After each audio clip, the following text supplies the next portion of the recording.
सर्व मंगल मांगल्ये शिवे सर्वार्थ साधिके शरणे त्र्यंबके गौरी नारायणी नमस्तुते। ओम श्री जगदम्बिकाय नमो नमः।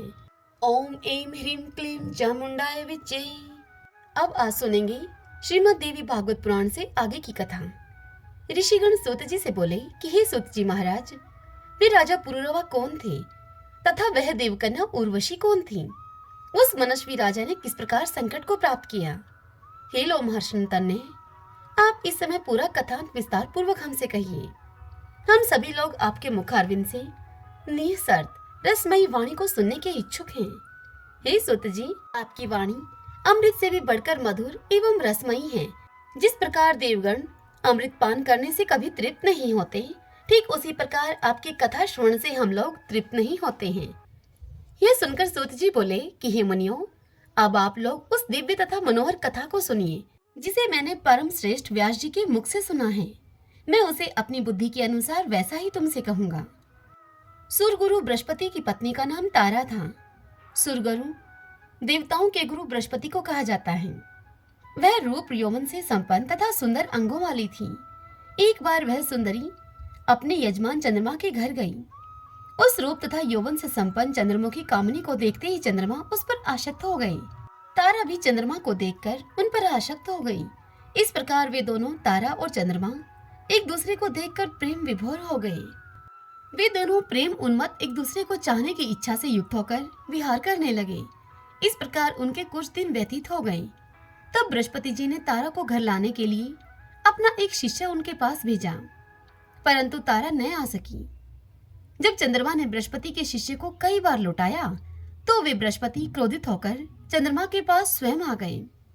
चंद्रमा के घर जाकर उदारचित बृहस्पति जी ने अभिमान के साथ मुस्कुराते हुए उस चंद्रमा से कहा, हे चंद्रमा, तुमने यह धर्म विरुद्ध कार्य क्यों किया और मेरी इस परम सुंदरी पत्नी को अपने घर में तुमने क्यों रख लिया? हे देव, मैं तुम्हारा गुरु हूँ और तुम मेरे यजमान हो। तब हे मूर्ख, तुमने गुरु पत्नी को अपने घर में क्यों रख लिया? ब्रह्म हत्या करने वाला, स्वर्ण की चोरी करने वाला, मदिरा पान करने वाला, गुरु पत्नी गामी तथा पांचवा इन पापियों के साथ संसर्ग रखने वाला, ये महापाप की मनुष्य हैं। तुम महापापी, दुराचारी एवं अत्यंत ही निंदनीय हो। यदि तुमने मेरी पत्नी के साथ अनाचार किया है तो तुम देवलोक में रहने के योग्य नहीं हो। हे दुष्टात्मन, असिता पांगी, मेरी इस पत्नी को छोड़ दो तुम, जिससे कि मैं इसे अपने घर को ले जाऊं। अन्यथा गुरु पत्नी का अपहरण करने वाले तुझको मैं श्राप दे दूंगा। प्रकार बोलते हुए स्त्री विरह से कातर तथा क्रोध आकुल देवगुरु बृहस्पति जी से रोहिणी पति चंद्रमा ने इस प्रकार कहा। चंद्रमा ने बृहस्पति जी से कहा कि क्रोध के कारण ब्राह्मण अपूजनीय होते हैं। क्रोध रहित तथा धर्मशास्त्रज्ञ विप्र पूजा के योग्य हैं और इन गुणों से हीन ब्राह्मण त्याज्य होते हैं। हे अनग, वह सुंदर स्त्री अपनी इच्छा से आपके घर चली जाएगी और यदि कुछ दिन यहाँ ठहर भी गई तो इससे आपकी क्या हानि है? अपनी इच्छा से ही वह यहाँ रहती है। सुख की इच्छा रखने वाली वह कुछ दिन यहाँ रहकर अपनी इच्छा से चली जाएगी। आपने ही तो पूर्व में धर्मशास्त्र के इस मत का उल्लेख किया है कि संसर्ग से स्त्री और वेद कर्म से ब्राह्मण कभी दूषित नहीं होते। चंद्रमा के ऐसा कहने पर बृहस्पति अत्यंत ही दुखित हुए और चिंता मगन होकर शीघ्र ही अपने घर को चले गए। कुछ दिन अपने घर पर रहकर चिंता से व्याकुल गुरु बृहस्पति जी एक बार फिर औषधिपति उन चंद्रमा के यहाँ शीघ्र जा पहुंचे। वहां द्वारपाल ने उन्हें भीतर जाने से रोक दिया। तब वे गुरु बृहस्पति क्रोधित होकर द्वार पर ही रुक गए।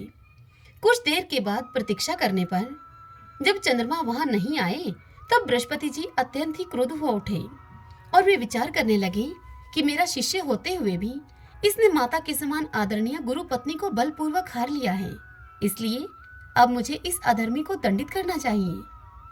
तब बाहर द्वार पर खड़े हुए बृहस्पति जी ने क्रोध के साथ चंद्रमा से कहा, अरे नीच, ओ पापी, देवाधम, तुम अपने घर में निश्चिंत होकर क्यों पड़े हो? मेरी स्त्री शीघ्र ही मुझे लौटा दो, अन्यथा मैं तुम्हें श्राप दे दूंगा। यदि तुम मेरी पत्नी मुझे नहीं लौटाओगे, नहीं दोगे, तो मैं तुझे अभी अवश्य ही भस्म कर दूंगा। सूत जी आगे कहते हैं कि हे मुनियों, बृहस्पति जी के इस प्रकार के क्रोध भरे वचनों को सुनकर दिविजराज चंद्रमा शीघ्र ही अपने घर से बाहर निकले और हंसते हुए उनसे बोले। चंद्रमा ने गुरु बृहस्पति से कहा कि आप इतना अधिक क्यों बोल रहे हैं? सर्व लक्षण संपन्न वह असिता पांगी आपके योग्य नहीं है। हे विप्र, आप अपने समान किसी अन्य स्त्री को ही ग्रहण कर लीजिए। ऐसी सुंदरी भिक्षुक के घर में रहने के योग्य नहीं है। यह प्रायः कहा जाता है कि अपने समान गुण संपन्न पति पर ही पत्नी का प्रेम स्थिर रहता है। अपनी इच्छा के अनुसार अब आप चाहें जहां चले जाइए, मैं इसे आपको नहीं दूंगा। आपका श्राप मेरे ऊपर नहीं लग सकता। हे गुरु, मैं यह रमणी आपको नहीं दूंगा। अब आप जैसा चाहें वैसा करें। सूत जी आगे कहते हैं कि हे मुनियों, चंद्रमा के ऐसा कहने पर देवगुरु बृहस्पति जी रुष्ट होकर अब चिंता में पड़ गए और वे कुपित होकर शीघ्रता से इंद्र के भवन में चले गए। वहां स्थित देवगुरु बृहस्पति को दुख से व्याकुल देखकर इंद्र ने पाद, अर्घ्य तथा आचमनीय आदि से उनकी विधिवत पूजा करके उनको बिठाया। जब बृहस्पति जी आसन पर बैठकर स्वस्थ हो गए, तब परम उदार इंद्र ने उनसे पूछा, हे महाभाग, आपको कौन सी चिंता है? हे मुनिवर, आप इतने शोकाकुल किस लिए हैं? मेरे राज्य में आपका अपमान किसने किया है? आप मेरे गुरु हैं, अतः हमारी सारी सेना एवं लोकपाल सभी आपके अधीन हैं। ब्रह्मा, विष्णु, रुद्र तथा अन्य देवता भी आपकी सहायता करेंगे। आपको कौन सी चिंता है? इस समय आप वह चिंता मुझे बताइए। तब गुरु बृहस्पति इंद्र से बोले कि चंद्रमा ने मेरी सुंदर नेत्रों वाली पत्नी तारा का हरण कर लिया है और वह दुष्ट चंद्रमा मेरे बार बार प्रार्थना करने पर भी उसे मुझे लौटाता नहीं है। हे देवराज इंद्र, अब मैं क्या करूं? अब तो केवल आप ही मेरी शरण हैं। हे शतक्रतों, मैं अत्यंत दुखी हूँ। हे देवेश, आप मेरी सहायता कीजिए। बृहस्पति जी की यह बात सुनकर इंद्र उनसे बोले कि हे धर्मात्मन, अब आप शोक न करें। हे सुवर्त, मैं आपका सेवक हूँ, मैं आपकी पत्नी को अवश्य लाऊंगा। हे महामते, यदि दूत भेजने पर भी वह मदोन्मत्त चंद्रमा आपकी स्त्री को नहीं देगा, तो देव सेनाओं के सहित मैं अवश्य उससे युद्ध करूंगा। इस प्रकार गुरु बृहस्पति जी को आश्वासन देकर इंद्र ने अपनी बात को सही ढंग से कहने वाले विलक्षण तथा वाक्पटु दूत को चंद्रमा के पास भेज दिया। शीघ्र ही वह चतुर्दूत चंद्रलोक को गया और रोहिणी के पति चंद्रमा से यह संदेश वचन कहने लगा। उसने कहा कि हे महाभाग, हे महामते, इंद्र ने आपसे कुछ कहने के लिए मुझे भेजा है, अतः उनके द्वारा जो कुछ कहा गया है मुझे वही जो का तो मैं आपसे अब कह रहा हूँ। हे महाभाग, हे सुवर्त, आप धर्मज्ञ हैं, नीति जानते हैं आप, तथा धर्मात्मा अत्रि मुनि आपके पिता हैं। अतएव आपको कोई भी ऐसा कार्य नहीं करना चाहिए जिससे कि आप निंदनीय हो जाएं। आलस्य रहित होकर यथाशक्ति अपनी स्त्री की रक्षा सभी प्राणी करते हैं, अतः इस तारा के लिए बड़ा कलह होगा, इसमें संदेह नहीं है। हे सुधानिधे, जैसे आप अपनी भार्या की रक्षा हेतु प्रयत्न करते हैं, ठीक वैसे ही वे गुरु बृहस्पति भी अपनी पत्नी की रक्षा के लिए प्रयत्नशील हैं। आप अपने ही सदृश सभी प्राणियों के विषय में विचार कीजिए। हे सुधानिधे, आपको दक्ष प्रजापति की सुलक्षणों से युक्त 28 कन्याएं पत्नी के रूप में प्राप्त हैं, किंतु फिर भी आप अपने गुरु की पत्नी को पाने की इच्छा क्यों करते हैं? स्वर्गलोक में मेनका आदि अनेक मनोरम अप्सराएं सर्वदा ही सुलभ हैं, तब उनके साथ स्वेच्छा पूर्वक विहार कीजिए और गुरु पत्नी तारा को आप शीघ्र ही लौटा दीजिए। आप जैसे महान लोग यदि अहंकारवश ऐसा निंदित कर्म करें, तो अनभिज्ञ साधारण जन तो उनका अनुकरण करेंगे ही और तब धर्म का नाश हो जाएगा। अतः हे महाभाग, गुरु की इस मनोरमा पत्नी को शीघ्र ही आप लौटा दीजिए, जिससे कि आपके कारण इस समय देवताओं के बीच कलह उत्पन्न न हो। सूत जी मुनियों से आगे कहते हैं कि दूत से इंद्र का संदेश सुनकर चंद्रमा कुछ क्रोधित हो गए और उन्होंने इंद्र के दूत को इस प्रकार व्यंग पूर्वक उत्तर दिया। चंद्रमा इंद्र के दूत से बोले कि हे महाबाहो, आप धर्मज्ञ हैं और स्वयं देवताओं के राजा हैं। आपके पुरोहित बृहस्पति भी ठीक आपकी ही तरह हैं और आप दोनों की बुद्धि भी एक समान है। दूसरों को उपदेश देने में अनेक लोग चतुर होते हैं, परंतु कार्य उपस्थित होने पर उपदेश के अनुसार स्वयं आचरण करने वाला दुर्लभ होता है। हे देवेश, बृहस्पति के बनाए हुए शास्त्र को सभी मनुष्य स्वीकार करते हैं। शक्तिशाली लोगों के लिए सब कुछ अपना होता है, किंतु दुर्बल लोगों के लिए कुछ भी अपना नहीं होता। तारा जितना प्रेम मुझसे करती है, उतना बृहस्पति जी से नहीं करती। अतः अनुरुक्त स्त्री धर्म अथवा न्याय से त्याज्य कैसे हो सकती है? गृहस्थ जीवन का वास्तविक सुख तो प्रेम रखने वाली स्त्री के साथ ही होता है, उदासीन स्त्री के साथ नहीं। इसलिए हे दूत, तुम जाओ और इंद्र से जाकर कह दो कि मैं इसे नहीं दूंगा। हे सहस्त्राक्ष, आप स्वयं समर्थ हैं, आप जो चाहते हो वह कीजिए। सूत जी आगे कहते हैं कि चंद्रमा के ऐसे कहने पर दूत इंद्र के पास वापस लौट गया और चंद्रमा ने जो कहा था वह सब उसने इंद्र से जाकर कह दिया। दूत की सारी बात सुनकर प्रतापी इंद्र भी अत्यंत क्रोधित हुए और गुरु बृहस्पति की सहायता के लिए सेना की तैयारी करने लगे। दैत्य गुरु शुक्राचार्य चंद्रमा और देवगुरु के विरोध की बात को सुनकर बृहस्पति से द्वेष के कारण अब चंद्रमा के पास गए और जाकर उससे बोले कि आप तारा को वापस मत दीजिए। हे महामते, हे मान्य, यदि इंद्र के साथ आपका युद्ध छिड़ जाएगा तो मैं भी अपनी मंत्र शक्ति से आपकी सहायता करूंगा। गुरु पत्नी से अनाचार की बात सुनकर और शुक्राचार्य को बृहस्पति का शत्रु जानकर शिवजी भी बृहस्पति की सहायता के लिए तैयार हो गए। तब तारकासुर के साथ हुए युद्ध की भांति देवदानुओं में संग्राम छिड़ गया। यह युद्ध बहुत वर्षों तक चलता रहा। देवदानुओं का यह संग्राम देखकर प्रजापति ब्रह्मा जी हंस पर सवार होकर उस कलेश की शांति के लिए रणस्थल में शीघ्र ही जा पहुंचे। तब ब्रह्मा जी ने चंद्रमा से कहा कि तुम गुरु बृहस्पति जी की पत्नी वापस लौटा दो, नहीं तो भगवान विष्णु को बुलाकर मैं तुम्हें समूल रूप से नष्ट कर दूंगा। और तत्पश्चात लोक पितामह ब्रह्मा जी ने भृगुनंदन शुक्र को भी इस युद्ध को करने से रोका और उनसे कहा कि हे महामते, दैत्यों के इस संग से क्या आपकी बुद्धि भी अन्याय युक्त हो गई है? तत्पश्चात ब्रह्मा जी की बात को सुनकर शुक्राचार्य जी चंद्रमा के पास गए। उन्होंने चंद्रमा को युद्ध करने से रोका और उनसे कहा कि तुम्हारे पिता ने मुझे भेजा है, तुम अपने गुरु की पत्नी को तत्काल ही छोड़ दो। सूत जी आगे कहते हैं कि शुक्राचार्य जी की वह अद्भुत वाणी सुनकर चंद्रमा ने बृहस्पति की गर्भवती सुंदर प्रिया, उनकी भार्या, उनको वापस लौटा दी। पत्नी को पाकर देवगुरु बड़े ही प्रसन्न हुए और आनंद पूर्वक अपने घर को चले गए। तत्पश्चात सभी देवता और दैत्य अपने अपने घर को चले गए। पितामह ब्रह्मा जी अपने लोक को, शिवजी अपने कैलाश पर्वत पर चले गए। इस प्रकार अपनी सुंदर स्त्री को पाकर बृहस्पति जी संतुष्ट हो गए। तदंतर कुछ दिनों के बाद तारा ने शुभ दिन तथा शुभ नक्षत्र में गुणों में चंद्रमा के समान ही सुंदर पुत्र को जन्म दिया। पुत्र को उत्पन्न देखकर देवगुरु बृहस्पति जी ने प्रसन्न मन से उसके विधिवत जातकर्म आदि सभी संस्कार किए। हे श्रेष्ठ मुनियों, चंद्रमा ने जब सुना कि पुत्र उत्पन्न हुआ है, तब बुद्धिमान चंद्रमा ने बृहस्पति के पास अपना दूत भेजा और उस दूत से यह कहलवाया कि हे गुरु, यह पुत्र आपका नहीं है, क्योंकि यह मेरे तेज से उत्पन्न है। तब आपने अपनी इच्छा से बालक का जातक्रम संस्कार आदि क्यों कर लिया? उस दूत का यह वचन सुनकर गुरु बृहस्पति ने कहा कि यह मेरा पुत्र है, क्योंकि इसकी आकृति मेरे समान है, इसमें संदेह नहीं। पुनः दोनों में फिर से विवाद खड़ा हो गया और देव दानव मिलकर फिर से युद्ध के लिए आ गए और इस प्रकार उनका बहुत बड़ा समूह एकत्र हो गया।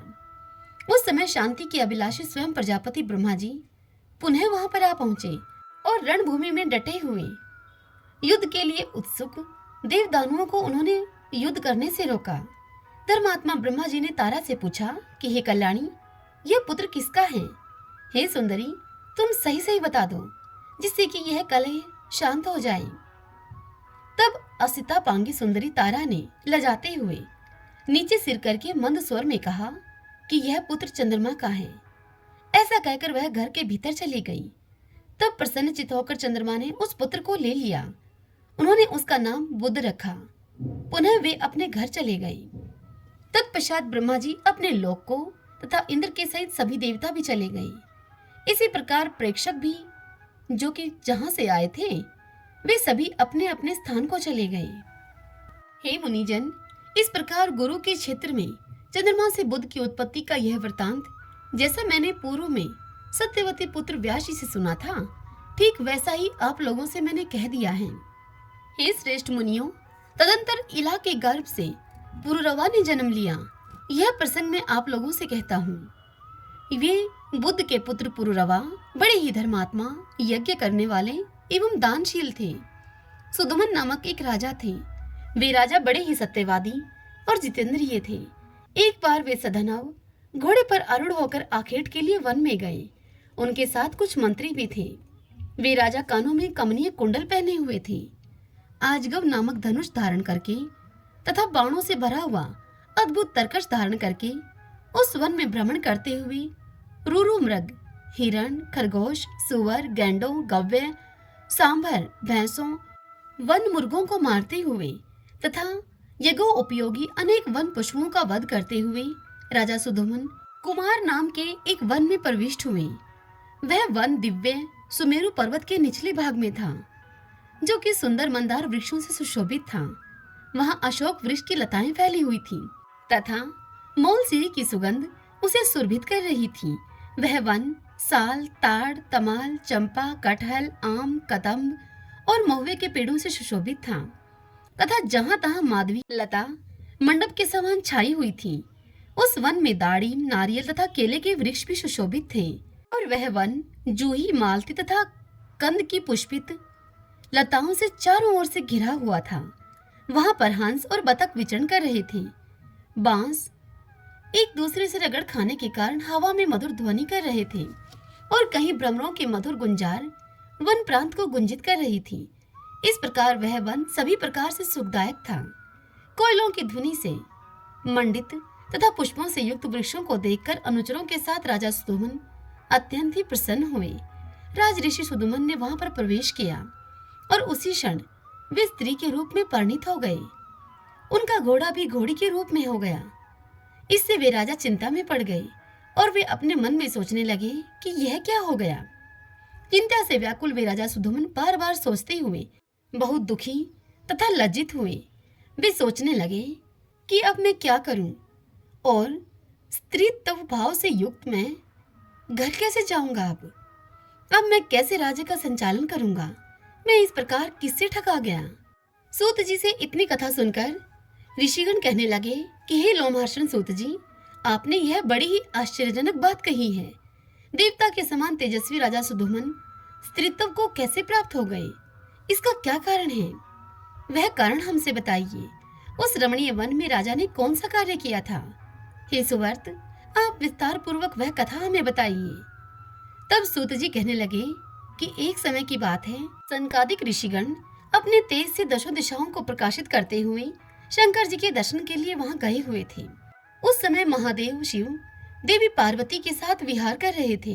इसी बीच उन सनकादिक ऋषियों को वहां पर आया हुआ देखकर देवी पार्वती अत्यंत ही लज्जित हो गई। वे अति माननी पार्वती कांपती हुई लज्जित होकर अलग खड़ी हो गई। सनकादिक मुनि भी शिव एवं पार्वती को विहार करते हुए देखकर वहां से तत्काल ही लौटकर नर नारायण के आश्रम में चले गए। भगवान शिव अपनी प्रिय पत्नी को लज्जित हुए देखकर उनसे कहने लगे, देवी, तुम इस प्रकार लज्जित क्यों हो रही हो? तुम्हारे सुख का उपाय मैं अभी करता हूँ। हे वरानने, आज से जो कोई भी पुरुष इस वन में भूल से भी यहाँ आएगा वह स्त्री हो जाएगा। हे मुनियों, उन शिवजी ने उस वन को ऐसा श्राप दे दिया है, इसे जो लोग जानते हैं वे उस दोषपूर्ण वन का पूर्णतः परित्याग कर देते हैं। वे सुधोमन भी अज्ञानवश सचिवों के साथ उस वन में चले गए, जिससे कि वे अपने सचिव आदि सभी के साथ स्त्री हो गए। इसमें शंका का कोई कारण नहीं है। चिंता आकुल होने के कारण राजा सुधोमन लज्जावश घर नहीं गए और उस वन प्रदेश से बाहर इधर उधर घूमने लगे। स्त्रीत्व प्राप्त होने पर उन महात्मा का नाम इला पड़ गया। इस प्रकार स्त्री रूप में घूमते हुए एक दिन चंद्रमा के युवा पुत्र बुध से उन सुधोमन की भेंट हो गई। अनेक स्त्रियों के साथ भ्रमण करती हुई उस हाव भावमयी युवती रमणी को देखकर चंद्रमा के पुत्र भगवान बुध उस पर अर्थात जो सुधोमन इला बन गया था, स्त्री रूप हो गया था, बुध उस इला पर मोहित हो गए। वह रमणी भी उन चंद्रपुत्र बुध को अपना पति बनाने के लिए आकुल हो उठी। इस प्रकार परस्पर अनुराग के कारण कुछ दिनों में उन दोनों का संयोग हो गया। उस चंद्रमा पुत्र बुध ने इला के गर्भ से पुरुरवा नामक श्रेष्ठ चक्रवर्ती पुत्र को उत्पन्न किया। पुत्र को जन्म देकर वह इला वन में ही रहने लगी और चिंता आतुर होकर उसने अपने कुल आचार्य मुनि श्रेष्ठ वशिष्ठ जी का स्मरण किया। इला के स्मरण करते ही वशिष्ठ मुनि वहां पर आ पहुंचे और अपने सुधोमन की यह दशा देखकर उन्हें सुधोमन पर बड़ी ही दया आई। तब उन्होंने समस्त लोक का कल्याण करने वाले महादेव शंकर को प्रसन्न किया। वशिष्ठ जी पर प्रसन्न होकर भगवान शंकर ने उन्हें मनोअभिलषित वर प्रदान किया। वशिष्ठ जी ने प्रिय राजा सुधोमन के पुनः पुरुष होने के लिए उनसे प्रार्थना की। शिव जी ने अपना वचन सत्य करते हुए उनसे कहा, हे ऋषि, आज से राजा सुधोमन 1 मास पुरुष और 1 मास तक स्त्री बने रहेंगे। इस प्रकार का वरदान पाकर राजा सुधोमन पुनः अपने घर को आ गए और वे धर्मात्मा वहां पर वशिष्ठ जी की कृपा से पुनः राज्य करने लगे। जब वे सुधोमन स्त्री के रूप में होते थे तब वह अंतःपुर में रहते थे और जब पुरुष रूप में रहते थे तब राज्य करते थे, परंतु इस कारण उनकी प्रजा उनसे उद्विग्न होकर राजा के रूप में उनका अभिनंदन नहीं करती थी।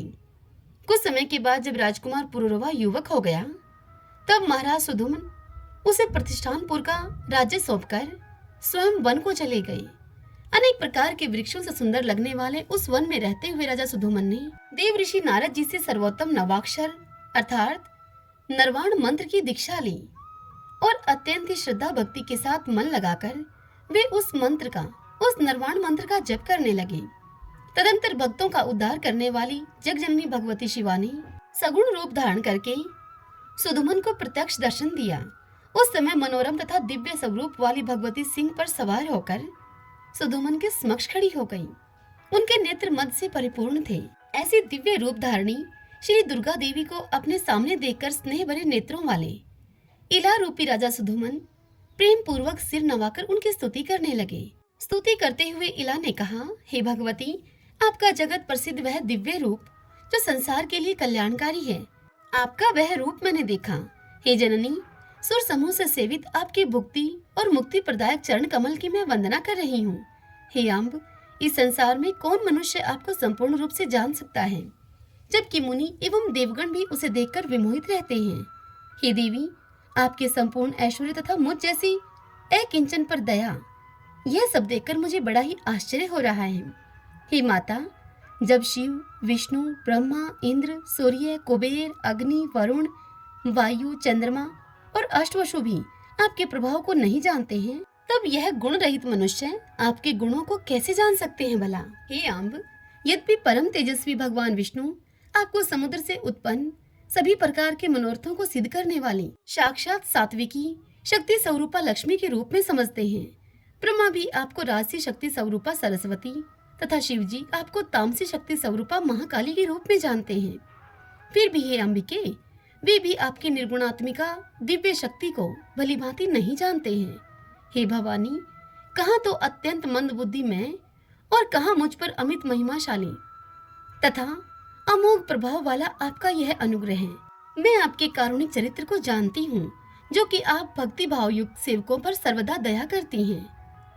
यद्यपि कमल वन में वास करने वाली कमला होकर आपने भगवान विष्णु को पति के रूप में वर्ण किया है, तथापि वे मधुसूदन आनंददायक व्यवहार नहीं करते हैं। वे आदि पुरुष विष्णु आदि शक्ति स्वरूपा आपके पवित्र हाथों से अपना पाद संवाहन कराकर अपने चरणों को शुभ तथा पवित्र करते हैं। प्राण पुरुष भगवान विष्णु भी प्रसन्न होकर आपके चरणों का आघात वैसे ही चाहते हैं जैसे कि अशोक वृक्ष अपनी वृद्धि के लिए चाहता है। हे सुंदर चरित्र वाली देवी, आप श्री विष्णु के विशाल, शांत एवं भूषणों से विभूषित वक्षस्थल रूपी शैया पर सर्वदा निवास करती हैं। उस समय ऐसा जान पड़ता है मानो सुंदर श्याम मेघ में बिजली चमक रही हो। तब वे जगदीश्वर होते हुए भी क्या आपके वाहन नहीं बन जाते? हे अम्ब, यदि क्रोधित होकर आप उनको त्याग दें तो वे भगवान विष्णु अपूजित और शक्तिहीन होकर कुछ नहीं कर पाएंगे, क्योंकि लोक में भी देखा जाता है कि श्रीहीन, गुण रहित एवं उदासीन पुरुष को उनके कुटुंबीजन भी त्याग देते हैं। क्या ब्रह्मा आदि देवगण भी किसी समय युवती रूप में नहीं थे, जो दिन रात आपके चरण कमलों का ही आश्रय रखते हैं? मैं तो मानती हूँ कि आपने ही उन्हें पुंजतो प्रदान किया था। अतः हे अनंत पराक्रमशालिनी, मैं आपकी शक्ति का क्या वर्णन कर सकती हूँ। आप न तो स्त्री हैं, न पुरुष हैं, न निर्गुण हैं, न सगुण हैं, ऐसी मेरी धारणा है। अतः आप जैसी भी हों, उन आपको मैं भक्तिपूर्वक बारंबार प्रणाम करती हूँ। आप माता से ही मैं यही प्रार्थना करती हूँ कि आप में मेरी अविचल भक्ति बनी रहे। सूत जी इतनी कथा सुनाते हुए मुनियों से आगे कहते हैं कि इस प्रकार स्तुति करके राजा सुधोमन उनके शरणागत हुए और भगवती ने भी अत्यंत संतुष्ट होकर उन्हें अपनी सायुज्य मुक्ति प्रदान की।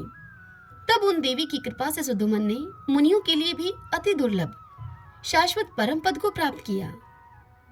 आगे सूत जी कहते हैं कि हे मुनियों, सुदुमन के दिव्यंगत हो जाने पर प्रजानुरंजन में तत्पर गुणी एवं सुंदर महाराज पुरुरवा राज्य करने लगे। उस सुंदर रमणीय प्रतिष्ठानपुर में सर्वधर्मा के तथा प्रजा की रक्षा में तत्पर राजा पुरुरवा ने सभी के द्वारा आदरणीय राज्य किया। उनकी राज्य मंत्रणा अच्छी तरह से गुप्त रहती थी और उन्हें दूसरे राज्यों की मंत्रणाओं का भलीभांति ज्ञान रहता था। उनमें सर्वदा उत्साह शक्ति एवं उत्तम प्रभु शक्ति विद्यमान थी। साम, तान, दंड और भेद, ये चारों नीतियां उन राजा के वशीभूत थीं। वे चारों वर्णों तथा आश्रमों के लोगों से अपने अपने धर्मों का आचरण कराते हुए राज्य का शासन किया करते थे।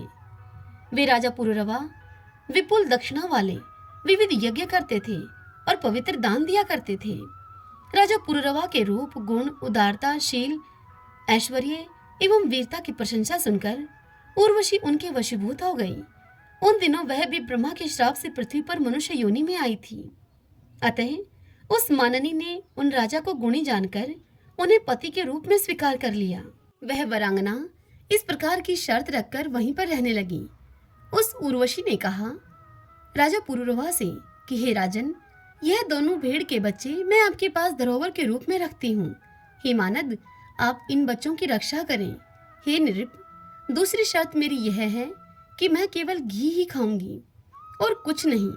हे महाराज, मेरी तीसरी शर्त यह है कि सहवास के अतिरिक्त किसी दूसरे समय में मैं आपको कभी भी वस्त्र विहीन अवस्था में न देखूं।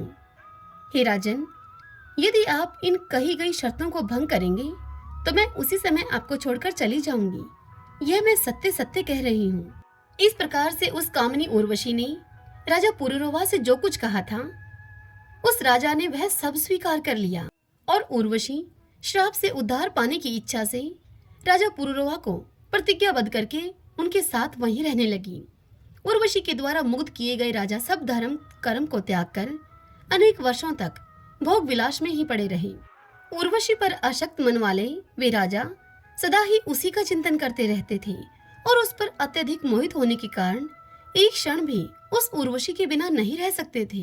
इस प्रकार जब बहुत वर्ष बीत गए, तब देवलोक में इंद्र ने अपनी सभा में उर्वशी को अनुपस्थित देखकर गंधर्वों से उसके बारे में पूछा और गंधर्वों से कहा कि हे गंधर्वगण, तुम सब लोग वहां जाओ और प्रतिज्ञाबद्ध राजा के घर से भेड़ों को चुराकर उर्वशी को ले आओ, क्योंकि उर्वशी के बिना मुझे यह स्थान अच्छा नहीं लगता है। अतः जिस किसी भी उपाय से उस कामिनी को तुम लोग यहाँ पर लाओ। तब इंद्र के ऐसा कहने पर विश्वावसु आदि प्रधान गंधर्वों ने वहां से जाकर रात्रि के घोर अंधकार में राजा पुरुरवा को विहार करते हुए देखकर उन दोनों भेड़ों को चुरा लिया। तब आकाश मार्ग में जाते हुए चुराए गए वे दोनों भेड़ जोर जोर से चिल्लाने लगे। अपने पुत्र के समान पाले हुए भेड़ों का कंदरन सुनते ही उर्वशी ने क्रोधित होकर राजा पुरुरवा से कहा कि हे राजन, मैंने आपके सम्मुख जो पहली शर्त रखी थी वह शर्त टूट गई है। आपके विश्वास पर मैं धोखे में पड़ी, क्योंकि पुत्र के समान मेरे प्रिय भेड़ों को चोरों ने चुरा लिया है, फिर भी आप घर में स्त्री की तरह शयन कर रहे हैं। और फिर उर्वशी बोली कि हे राजन, अपने को वीर समझने वाले नपुंसक, इस अधम स्वामी के द्वारा मैं नष्ट कर दी गई। सर्वदा प्राणों के समान मेरे दोनों भेड़ अब चले गए। उर्वशी को इस प्रकार विलाप करते हुए देखकर प्रेम में आसक्त राजा पुरुरवा चोरों के पीछे नग्न अवस्था में ही तुरंत दौड़ पड़े। उसी समय गंधर्वों के द्वारा वहां के राजा के भवन में बिजली चमका दी गई, जिसके कारण वहां से जाने की इच्छा वाली उर्वशी ने राजा को नग्न देख लिया। गंधर्व उन दोनों भेड़ों को वहीं मार्ग में छोड़कर भाग खड़े हुए। तदंतर नग्न अवस्था में थके हुए राजा उन भेड़ों को लेकर अपने महल में वापस आए। तब वे उर्वशी को वहां से गई हुई देखकर अत्यंत दुखित होकर विलाप करने लगे एवं लज्जित हुए। अपने पति पुरुरवा को नग्न अवस्था में देखकर वह सुंदर उर्वशी तब तक वहां से जा चुकी थी। व्याकुल, लाचार, काम से मोहित तथा एकमात्र उर्वशी में आसक्त चित्त वाले राजा शोक और कंदन करते हुए देश देश में अब भ्रमण करने लगे। इस प्रकार समस्त भूमंडल पर भ्रमण करते हुए उन्होंने उर्वशी को कुरुक्षेत्र में देखा। उर्वशी को देखते ही प्रसन्न मुख वाले नृपश्रेष्ठ राजा पुरुरवा ने उर्वशी से कहा, हे प्रिय, ठहरो ठहरो। हे कठोर हृदय, अब मैं भी तुम पर आसक्त हूँ, मैं तुम्हारे वश में हूँ, अतः मुझ निरपराधी पति को तुम मत छोड़ो। हे देवी, जिस शरीर से तुमने इतना प्रेम किया था, जिसे तुमने यहाँ तक खींच लिया, वह शरीर आज यहाँ गिर जाएगा। हे सुंदरी, तुम्हारे द्वारा त्याज्य इस देह को भेड़िए और कौवे खा जाएंगे। इस प्रकार विलाप करते हुए दुखित, दीन और थके हुए, कामातुर और अत्यंत लाचार राजा पुरुरवा से उर्वशी ने इस प्रकार कहा।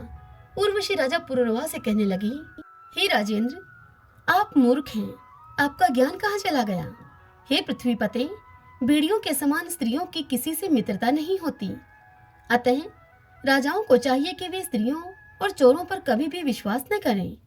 अब आप अपने घर को जाइए, सुख भोगिए और मन में किसी प्रकार की चिंता मत कीजिए। इस प्रकार अत्यंत विषयासक्त होने के कारण उर्वशी के समझाने पर भी राजा को ज्ञान नहीं हुआ। उस स्वेच्छाचारिणी अप्सरा के स्नेह में जकड़े रहने के कारण उन राजा पुरुरवा को अपार दुख की प्राप्ति हुई। सूत जी मुनियों से इस कथा को सुनाते हुए आगे कहते हैं कि हे मुनिजन, इस प्रकार मैंने उर्वशी के महान चरित्र का आप लोगों के समक्ष संक्षेप में वर्णन कर दिया है, जो कि वेद में विस्तार पूर्वक वर्णित है। ओम नमः चंडिकाय। आज की कथा बस यहीं तक। इससे आगे की कथा सुनने के लिए आप कल तक का इंतजार कीजिए। कल की कथा में हम सुनेंगे व्यास पुत्र शुकदेव के अरण्य से उत्पन्न होने की कथा तथा व्यास जी के द्वारा उनसे ग्रस्त धर्म का वर्णन और शुकदेव जी का विवाह के लिए अस्वीकार करना तथा व्यास जी का उनसे श्रीमद् देवी भागवत पढ़ने के लिए कहना। कल हम इस कथा का श्रवण करेंगे। आज की ये कथा आप सबको कैसी लगी?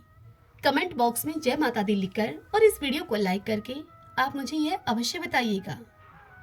जय माता दी।